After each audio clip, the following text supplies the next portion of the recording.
你是不是有过这些瞬间？你说的话很认真，没人听进去；你提的建议有逻辑，却没人采纳；你讲了一堆真相，最后反而被误会；甚至你帮了别人，反而还被怀疑背对。你是不是有别的目的？你心里很委屈，难道我不够真诚吗？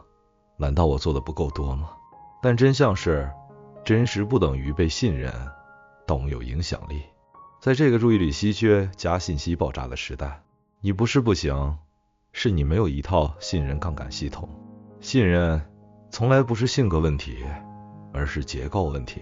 你以为信任靠好人缘，其实它是一个可设计、可放大、可复制的心理结构系统。什么是信任杠杆？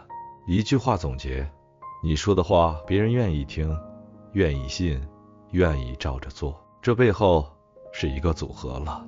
表达力加可信度加场景适配加一致性的系统结构，而大多数人影响力弱，恰恰是踩中了以下这些坑。信任缺位的三大误区。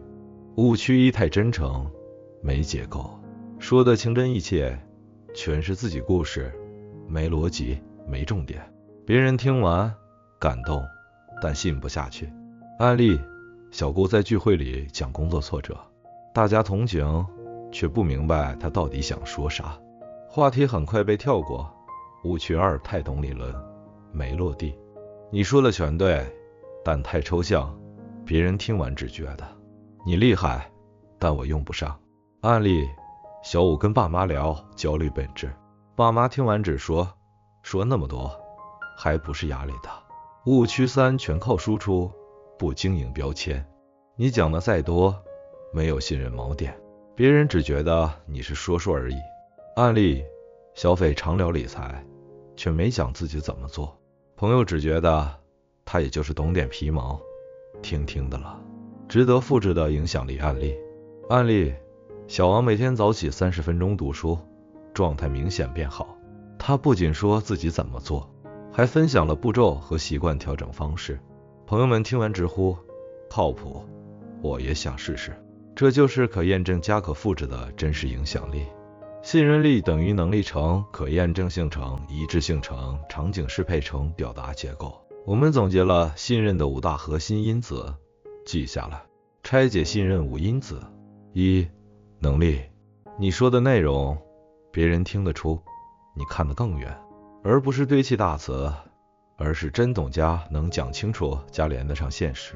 比如焦虑不是情绪病，而是系统断电。你不是没自律，而是不知道从哪一步修正这类话，一听就知道你讲的是自己消化过的，不是背书来的。2. 可验证性，你说的现实中有人试过用过有效。信任不是靠我觉得，而是靠我试过过程感，别人也用反馈感，你也能用参与感。最有信服力的不是观点，而是我做过而且真的有用。3. 一致性，说的和做的是一条线，别一边讲极简生活，一边炫耀买。别说自己手势靠谱，却总是迟到或改口。信任的本质不是喜欢你，而是我大概知道你会怎么做。4. 场景适配，再对的内容，讲错场景就没意义。你讲执行力系统给一个刚失恋的人，是错频道。真正的信任建立是在你说出你现在的状态我懂，你卡在哪，我知道说什么。5. 表达结构，讲得清，听得懂，有代入，能转化。信任的黄金表达闭环是：起，我懂你，共鸣；承，你能听懂我语言匹配；转，我比你多想了一步价值；和，我有方法转化。记住，别讲术语炸弹，讲人话；别对知识密度，讲有血有肉的生活场景。实操指南：信任杠杆系统5步大件。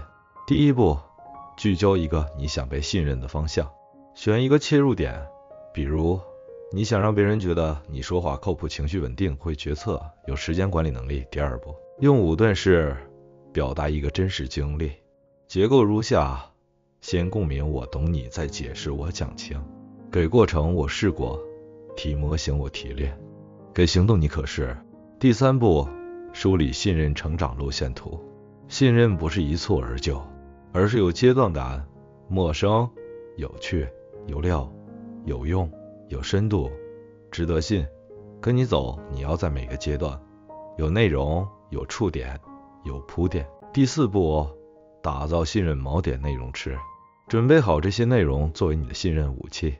你的原则或小模型，真实失败和反思，你解决过的问题，你怎么处理关系决策沟通，你是谁家，为什么值得被信任。第5步，形成风格锚定。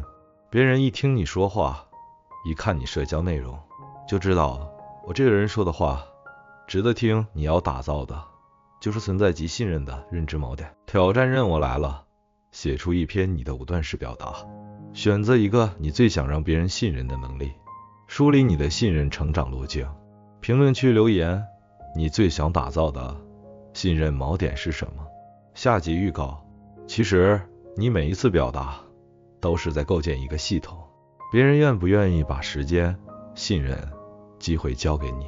真正有影响力的人，不靠话多、逻辑强，而是靠一句话就能调动注意力加引发行动的信任结构。